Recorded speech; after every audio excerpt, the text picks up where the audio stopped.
Hello students, स्वागत है आपका आज की क्लास में। आज हम पढ़ेंगे थ्योरी ऑफ डिमांड, मांग का सिद्धांत। तो चलिए देखते हैं मांग का सिद्धांत क्या होता है। अन्य बातें समान रहने पर किसी समय में किसी वस्तु की कीमत में परिवर्तन होने पर उस वस्तु की मांग मात्रा में विपरीत दिशा में परिवर्तन होता है।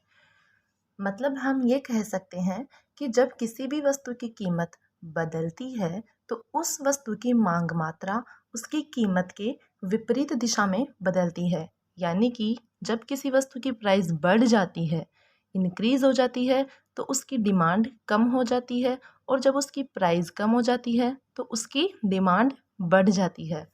इसीलिए उपभोक्ता का जो मांग वक्र होता है वो नीचे की ओर गिरता हुआ होता है, कुछ इस तरह से ऋणात्मक ढाल वाला होता है। मतलब किसी ऊंचे कीमत स्तर पर जो मांग मात्रा है वो कम होती है और नीचे कीमत स्तर पर मांग मात्रा अधिक होती है। ये वाई एक्सेस है और ये एक्स एक्सेस है। यहाँ पर हमने क्वांटिटी को शो किया है और यहाँ पर प्राइस को। ये मान लीजिए ये एक कीमत स्तर है OP1। जब OP1 कीमत स्तर है, किसी वस्तु की कीमत है, तो उस वस्तु की मांग मात्रा है OQ। और जब उस वस्तु की प्राइस कम होकर OP1 से OP0 हो जाती है तो उस वस्तु की मांग मात्रा OQ1 से बढ़कर OQ से बढ़कर OQ1 हो जाती है। इस तरह से किसी वस्तु की कीमत में और उसकी मांग मात्रा में विपरीत संबंध पाया जाता है। यह मांग का नियम हमें बताता है। अब हम ये पढ़ेंगे कि मांग के नियम को हम किस तरह से परिभाषित कर सकते हैं। मतलब हम मांग के नियम को किस तरह से समझ सकते हैं एक उपभोक्ता के संबंध में। उसके लिए हम अलग अलग धारणाओं का अध्ययन करेंगे। तो पहली हमारी जो धारणा है वो है उपयोगिता विश्लेषण, यूटिलिटी एनालिसिस। चलिए पढ़ते हैं उपयोगिता विश्लेषण क्या होता है। उपयोगिता किसी वस्तु का वह गुण है जिससे मानवीय आवश्यकता की संतुष्टि होती है। मतलब उपयोगिता किसी भी वस्तु का ऐसा गुण है जिससे ह्यूमन नीड्स को शांत किया जा सकता है। जैसे पानी, जब हम पानी पीते हैं तो हमारी प्यास बुझ जाती है, तो पानी में हमारी प्यास को मिटाने का जो गुण है वही उसकी उपयोगिता है, उसकी यूटिलिटी है। प्रोफेसर मार्शल ने इसकी डेफिनेशन कुछ इस प्रकार से दी है कि किसी वस्तु के उपभोग से वंचित रहने के स्थान पर व्यक्ति किसी वस्तु की एक इकाई को प्राप्त करने के लिए जो मुद्रा देने को तैयार रहता है वही उसकी उपयोगिता होती है। मतलब कोई भी उपभोक्ता किसी भी वस्तु को छोड़ने के बजाय उस वस्तु के लिए जो मुद्रा देने को तैयार रहता है या जो कीमत चुकाने के लिए तैयार रहता है वही उसकी उपयोगिता है। उपयोगिता की धारणा का सबसे पहले प्रयोग 18वीं सदी में प्रोफेसर बेंथम ने किया था। अब हम देखते हैं कि उपयोगिता को हम किस तरह से माप सकते हैं। इसके लिए दो दृष्टिकोण दिए गए हैं। पहला है गणनावाचक दृष्टिकोण और दूसरा है क्रमवाचक दृष्टिकोण। गणनावाचक दृष्टिकोण प्रोफेसर मार्शल, पीगू, वालरस, जेवंस आदि अर्थशास्त्रियों द्वारा दिया गया है। इन्होंने कहा है कि उपयोगिता को हम माप सकते हैं। उपयोगिता मापनीय होती है, उसको हम नंबर्स में काउंट कर सकते हैं, संख्या में, जैसे 1, 2, 3 इस तरह से। और उपयोगिता के मापने की इकाई को यूटिल्स कहा जाता है। दूसरा हमारा है क्रमवाचक दृष्टिकोण। जैसा कि हमें इसके नाम से पता चल रहा है, गणनावाचक मतलब गणना की जा सकती है उपयोगिता की। दूसरा हमारा है क्रमवाचक। क्रमवाचक दृष्टिकोण प्रोफेसर RJD एलन और JR हिक्स ने दिया है। उन्होंने कहा कि हम उपयोगिता की गणना नहीं कर सकते, उपयोगिता मापनीय नहीं होती है, उसकी हम सिर्फ तुलना कर सकते हैं या हम उसको क्रम दे सकते हैं। उपयोगिता को हम क्रम दे सकते हैं, जैसे फर्स्ट और सेकंड। जैसे मान लीजिए मैंने कोई भी दो कमोडिटीज़ का यूज़ किया, कोई भी दो वस्तुएं हैं, वस्तु ए और वस्तु बी, तो मैं ये कह सकती हूँ कि वस्तु ए से वस्तु बी की तुलना में मुझे ज़्यादा उपयोगिता प्राप्त हुई या वस्तु बी से वस्तु ए की तुलना में ज़्यादा उपयोगिता प्राप्त हुई। ये नहीं कह सकती कि कितनी ज़्यादा या कितनी कम, ये कह सकती हूँ कि हाँ अधिक या कम हुई। फर्स्ट और सेकंड, थर्ड, फोर्थ इस तरह से हम इनको क्रम दे सकते हैं, इनको हम माप नहीं सकते। ये क्रमवाचक दृष्टिकोण कहता है। अब हम पढ़ेंगे कि गणनावाचक जो विश्लेषण है वो उपयोगिता को किस प्रकार से मापता है, या गणनावाचक विश्लेषण के बारे में हम पढ़ेंगे। गणनावाचक विश्लेषण में उपयोगिता की कुछ ये विशेषताएं बताई गई है, जिनमें पहली है कि इसमें मानवीय आवश्यकता को संतुष्टि देने की शक्ति होती है, मतलब ये ह्यूमन नीड्स को शांत कर सकती है। उपयोगिता को गणितीय रूप में माप सकते हैं, जैसे 1 2 3, जैसा कि मैंने अभी पहले बताया। तीसरा है उपयोगिता व्यक्तियों की मनोभावना से जुड़ी होती है, मतलब लोग इसको अपने जो साइकोलो लोगों की जो साइकोलॉजी होती है उसके आधार पर इसको जज करते हैं, देखते हैं कि किस प्रकार से हमें यूटिलिटी मिली है। चौथा है किसी एक वस्तु की उपयोगिता सभी लोगों के लिए समान हो यह आवश्यक नहीं है, मतलब किसी भी एक वस्तु की उपयोगिता अलग अलग लोगों के लिए अलग अलग हो सकती है, अलग अलग समय के अनुसार अलग अलग हो सकती है और अलग अलग स्थानों के अनुसार अलग अलग हो सकती है। उपयोगिता person to person, place to place और टाइम टू टाइम चेंज होती रहती है। उपयोगिता फलन को हम इस तरह से लिख सकते हैं, utility is equals to function of x1 x2 x3 and xn x1 x2 x3। ये जो है ये यहाँ पर किसी वस्तु की इकाइयाँ है और u जो यूटिलिटी को शो कर रहा है। उपयोगिता के मापने की इकाई को यूटिल्स कहा जाता है। ये गणनावाचक दृष्टिकोण ने यूटिलिटी की जो विशेषताएं बताई है वो है।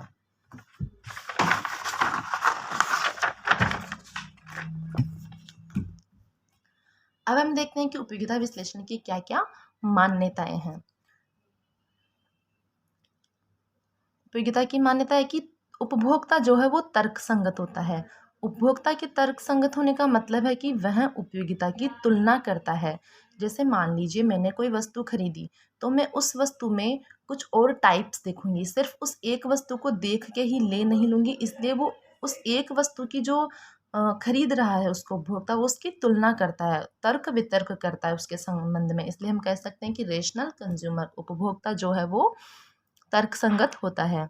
दूसरा हमारा है कि उपभोक्ता का उद्देश्य अपनी संतुष्टि अधिकतम करना होता है, मतलब हर कोई ये चाहता है कि उसको अधिक से अधिक प्रॉफिट मिले। तो जो कंज्यूमर होता है उसका जो गोल है, उसका एम क्या होता है, अपनी संतुष्टि को अधिकतम करना। तीसरा है उपभोक्ता को फैशन, रुचि और अपनी पसंदगी का पूरा ज्ञान होता है, मतलब उपभोक्ता को ये पता होता है कि उसके क्या इंटरेस्ट है, क्या फैशन है, उसकी पसंद क्या है, इसके बारे में उसको सब कुछ पता होता है। उपयोगिता को मुद्रा रूप में मापा जा सकता है, यूटिलिटी को हम मनी के रूप में मेजर कर सकते हैं। फिर मुद्रा की सीमांत उपयोगिता स्थिर रहती है। जो सामान्य सीमांत धारणाएं होती है, चाहे वो कोई भी हो, सीमांत उत्पादन, सीमांत उपयोगिता या कोई भी सीमांत धारणा, उनकी प्रवृत्ति ये होती है कि सीमांत उपयोगिता सदैव गिरती हुई होती है, लेकिन मुद्रा की सीमांत उपयोगिता जो है वो इसके विषय में एक अपवाद है। मतलब मुद्रा की सीमांत उपयोगिता हमेशा कांस्टेंट रहती है, स्थिर रहती है। इसको एक एग्जांपल से समझते हैं। मान लीजिए मेरे पास 1 रुपया है, मैंने उस 1 रुपये से कुछ वस्तुएं खरीदी। अब जब मैं उस 1 रुपये को उस मतलब 1 रुपया जो मेरे पास है वो रुपए की एक इकाई है। जब मैं रुपए की दूसरी इकाई को खर्च करूंगी, जैसा कि हम कहते हैं कि एक एडिशनल यूनिट का कंज्यूम करने से जो हमें मिलती है वो सीमांत उपयोगिता होती है। ठीक है, ये हम आगे पढ़ेंगे उपयोगिता के टाइप्स में कि सीमांत उपयोगिता क्या होती है। मैं अभी सिर्फ एक समझाने के लिए बता देती हूँ कि जब हम किसी एडिशनल यूनिट का कंज्यूम करते हैं तो उससे प्राप्त हमें जो उपयोगिता होती है वो सीमांत उपयोगिता होती है। और सीमांत उपयोगिता की ये प्रवृत्ति होती है कि वो हमेशा गिरती हुई होती है। लेकिन जब मैं रुपए की दूसरी इकाई को खर्च करूंगी उन वस्तुओं पर या किसी अन्य वस्तुओं पर, तो क्या होगा, मुद्रा की सीमांत उपयोगिता गिरेगी नहीं, वो कांस्टेंट रहेगी, स्थिर रहेगी। यह इसकी एक मान्यता है। अब हम पढ़ते हैं टाइप्स ऑफ यूटिलिटी, उपयोगिता के प्रकार। पहला, उपयोगिता 3 प्रकार की होती है। पहला हमारा है कुल उपयोगिता। किसी वस्तु की विभिन्न इकाइयों के उपभोग से प्राप्त उपयोगिता का जोड़ कुल उपयोगिता कहलाती है। मान लीजिए कोई भी वस्तु है, एक्स वस्तु, उसका मैंने उपभोग किया, उसकी मैंने 4 इकाइयों का कंजप्शन किया, x1 x2 x3 x4। जब मैं इन चारों इकाइयों से प्राप्त उपयोगिता को जोड़ दूंगी तो मुझे जो प्राप्त होगी वो टोटल यूटिलिटी होगी, कुल उपयोगिता। टोटल यूटिलिटी को हम सम ऑफ मार्जिनल यूटिलिटी, मतलब सीमांत उपयोगिताओं को जोड़ के भी हम कुल उपयोगिता को प्राप्त कर सकते हैं। ये इसका फॉर्मूला है। सीमांत उपयोगिता दूसरी, उपयोगिता का दूसरा प्रकार।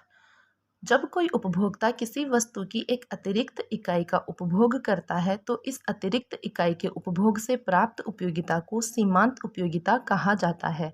जब भी कोई भी उपभोक्ता किसी वस्तु की एक एडिशनल यूनिट का कंजप्शन करता है या एक अतिरिक्त इकाई का उपभोग करता है तो उस अतिरिक्त इकाई के उपभोग से प्राप्त उपयोगिता को सीमांत उपयोगिता कहा जाता है। मान लीजिए मैंने 5वीं रोटी खाई, उस 5वीं रोटी से मुझे 100 के बराबर यूटिलिटी मिली। फिर जब मैंने छठी रोटी खाई तो उससे मुझे 120 के बराबर यूटिलिटी मिली। तो एक एडिशनल यूनिट का जब मैंने कंजप्शन किया 5वीं से जब मैंने छठी रोटी खाई तो एक रोटी बढ़ाने से मुझे कितनी अधिक उपयोगिता मिली? 100 और 20 का जो गैप है 20, इन दोनों का अंतर मतलब 20 जो मेरी यहाँ पर है वो हो जाएगी सीमांत उपयोगिता। मतलब एक अतिरिक्त इकाई का उपभोग करने से उपयोगिता में जो वृद्धि होती है या हम कह सकते हैं जो उपयोगिता प्राप्त होती है। पहले मेरी उपयोगिता 100 थी, जब मैंने छठी इकाई का कंजप्शन किया तो उपयोगिता बढ़कर 120 हो गई। तो यहाँ पर मेरी सीमांत उपयोगिता हो गई 20। सीमांत उपयोगिता का फॉर्मूला है delta T U divided by delta Q, मतलब change in total utility due to change in quantity. कुल उपयोगिता में जो परिवर्तन होता है उसको डिवाइड कर देंगे उपभोग की मात्रा में होने वाले परिवर्तन से, तो हमें सीमांत उपयोगिता प्राप्त हो जाएगी। तीसरा हमारा है औसत उपयोगिता। किसी वस्तु की एक निश्चित इकाइयों का उपभोग करने से प्राप्त कुल उपयोगिता को उपभोग की गई संख्या से भाग देने पर औसत उपयोगिता प्राप्त होती है। एवरेज यूटिलिटी का फॉर्मूला होता है total utility divided by quantity. कुल उपयोगिता में जब हम उपभोग की गई मात्रा का भाग दे देते हैं तो हमें औसत उपयोगिता प्राप्त हो जाती है। जैसे कि मैंने अभी वो एग्जांपल दिया ऊपर कि जब मैंने 5वीं रोटी खाई तो उससे मुझे 100 के बराबर उपयोगिता मिली। तो यहाँ पर मैं कितनी इकाइयों का प्रयोग कर रही हूँ, कितनी क्वांटिटी ली मैंने? 5, और टोटल यूटिलिटी कितनी मिल रही है मुझे? 100। तो 100 में मैं 5 का डिवाइड कर दूंगी तो यहाँ पर 25 मेरी एवरेज यूटिलिटी औसत उपयोगिता हो जाएगी। अब हम देखते हैं कि सीमांत उपयोगिता और कुल उपयोगिता में क्या संबंध होता है। इसको हम इस सारणी की सहायता से समझेंगे और आगे डायग्राम से भी बताएंगे। जैसे मान लीजिए कोई भी एक्स वस्तु है, उसकी मैंने 5 इकाइयों का उपभोग किया, जिससे मुझे पहली इकाई का उपभोग करने से 30 के बराबर सीमांत उपयोगिता मिली। कुल उपयोगिता। दूसरी इकाई का उपभोग करने से 50 के बराबर 50 यूटिल्स, जैसा कि हमने भी पढ़ा है कि हम इकाई उपयोगिता को यूटिल्स में मापते हैं। तो 30 यूटिल्स के बराबर उपयोगिता मिली। दूसरी इकाई का करने से 50 यूटिल्स, तीसरी का 60, चौथी का 60 और फिर 5वीं का 50। इस तरह से ये हमारी कुल उपयोगिता है। अब सीमांत उपयोगिता क्या होती है? वो गिरती जाती है। जब मैंने पहली इकाई का कंजप्शन किया तो मेरी सीमांत उपयोगिता है 30, दूसरी का किया तो 20। जैसा कि हमने पढ़ा था कि marginal utility change in total utility due to change in quantity होता है। तो हम यहाँ पे देख सकते हैं टोटल यूटिलिटी में कितना चेंज हुआ? 30 से 50 दूसरी इकाई का उपभोग करने पर 20 का, और क्वांटिटी में कितना चेंज हुआ? एक इकाई का। पहले एक इकाई का उपभोग कर रहे थे फिर 2 का, तो इन दोनों का गैप है 1। तो यहाँ पर हमारी सीमांत उपयोगिता हो जाएगी 20। इस तरह से सीमांत उपयोगिता को हम कुल उपयोगिता से निकाल सकते हैं।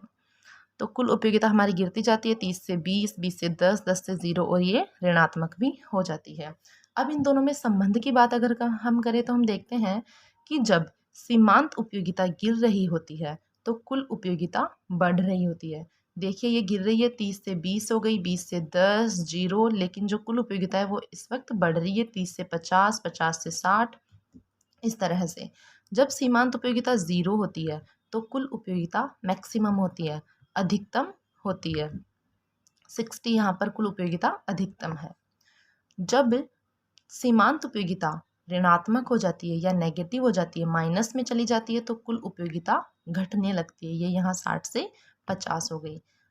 अब हम इसको एक डायग्राम की हेल्प से समझते हैं। ये हमारा टोटल यूटिलिटी कर्व है और ये हमारा मार्जिनल यूटिलिटी कर्व है। कुल उपयोगिता वक्र और सीमांत उपयोगिता वक्र। ये देखिए जब सीमांत उपयोगिता गिर रही है, सीमांत उपयोगिता का वक्र नीचे की ओर जा रहा है, तो कुल उपयोगिता का वक्र ऊपर की ओर जा रहा है, मतलब कुल उपयोगिता बढ़ रही है। जब सीमांत उपयोगिता 0 है तो कुल उपयोगिता अधिकतम है।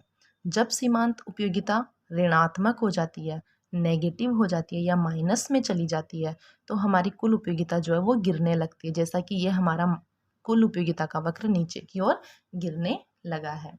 ये इनके बीच में अभी हमने जो संबंध पढ़ा वो। तो आज के टॉपिक में बस इतना ही। Thank you.